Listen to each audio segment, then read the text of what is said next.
Alrighty, this is another video from my GAA 330 class. We're once again back with Vulture character. We have messed with and edited a lot of things. So basically, walk animation works now. There's no like jarring thing when it goes back. I might need to still move the character down as they are floating a little bit. But now if you hold shift, you go to running. Basically, we have some code in there to increase your speed, as well as something on the blend space where it divides your speed by like 8, was originally going to be 10, but we changed that just to give you a little bit more variability so it can flow better between the things. But yes, it is flowing now just because I wasn't really able to easily find something within the blend space to basically be, I don't know how to say, but just like change the range. Because it was a 0 to 100 range, but max speed was normally like 500 or 600. It's 500 now. As well, I've changed a lot of the speed of the animations, but we also have our jump animation now. I really like the end of it just because it's like the most customized part. Just boom, kind of just bounces back. But it kind of does T-pose a little bit, but that was semi-intentional. I might as oh, it was very intentional. Because the idea is you're like leaping forward to like this weird, almost like Jesus pose, I guess. Just wah. But it just does look very T-pose, so I might change that. The big thing is the whole the fall and then the landing. But yes, the jump animations are the new inclusion. Whee! But yeah, that is that, at least in play. I can kind of go through things now a little bit. Blend space vulture, move that over here. It's the same as it ever has been. I could not find a way to edit that. Maybe there is a way to edit it. Probably is. But blend space is what it always been. If I go to blueprint animation vulture, we have a lot of different things now in the locomotion section. We also just have some more stuff in the event graph. I've added the in air functions to him. That's about it for that. I go more in depth on the locomotive. We can go through these arrows now. Basically, in air, time ratio 0.5. I'm fine with that. I might still end up messing with it though, just so you have a little bit more time with the Jesus pose. Because I feel like it's cutting off a little bit of it more, like your arms going back a little bit, because his arms are supposed to go back a bit when he's doing that pose. Locomotion. That's not the one I wanted to click. And then this one has been put down to a 0.3 ratio. Just a little bit of messing with that because I wasn't like how it's completely basically cutting off that.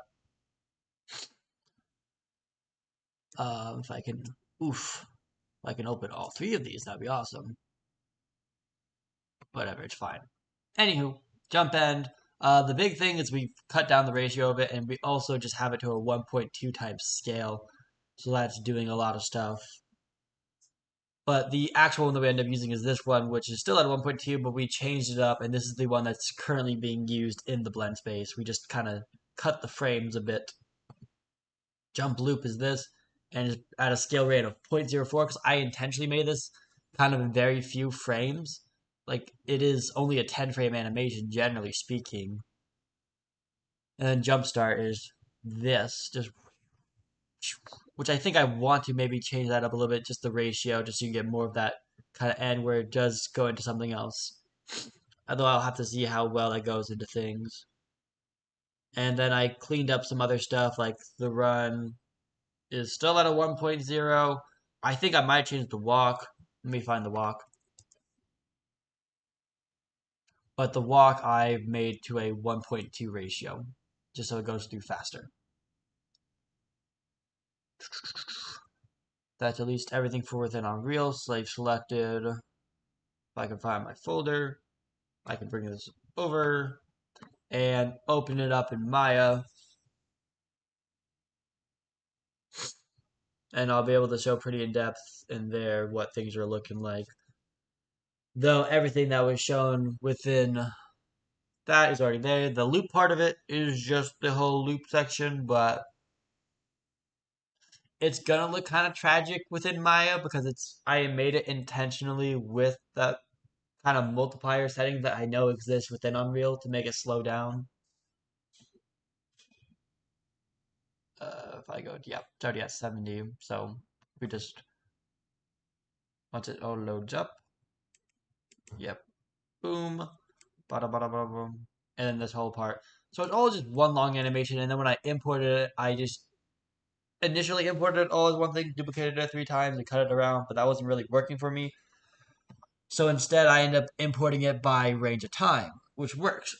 If I change this to, which one of these do I need to change? Okay, just don't work with me. That works too.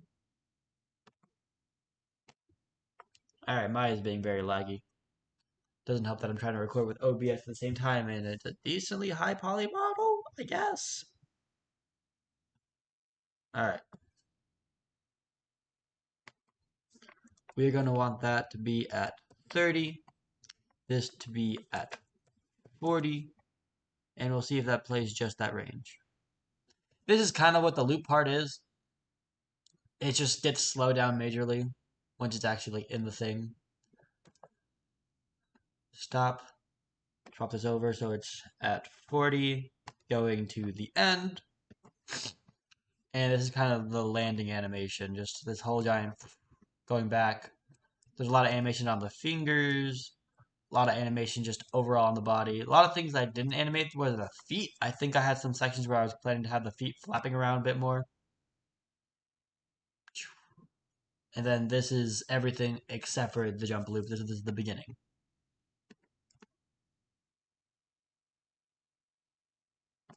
Yep. And that is it. Just I guess just for the sake of mentioning it, whenever I'm working here, just so I use minimum frames, I use at a times 0.4, basically times 2.5.